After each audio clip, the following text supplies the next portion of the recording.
Hi, so I started this one around the time of the new moon in May, which I believe was in Taurus. And I've kind of had this sat around, I've been looking at it, but it did in parts look a bit similar to one I'd done before, especially with like this green background. And I don't like things looking the same. So anyway, last night I picked it up and just went around it with my pens. And what we seem to have is some sort of beetle lying slightly diagonally, above which is some sort of doorway. And there's also other bits and bobs there. I don't know if this looks a bit like a boat or a TV aerial at the bottom, inside a sort of circle.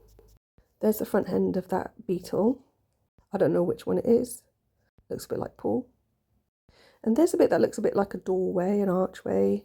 So it looks a bit like a tombstone, but also a pattern in the middle. That's sort of like this grey stone, but with green hair. And there is a face in this green figure on the left-hand side, possibly with a rat or bird on their head. And finally, the top part of the beetle ends up looking a bit like a crown.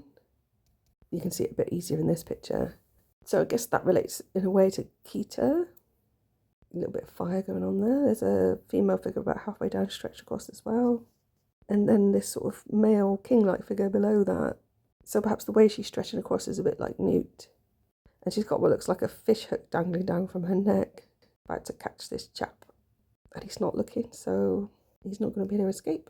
And then there's a little green window on the right-hand side, like Slimer from Ghostbusters in it. Thanks for listening.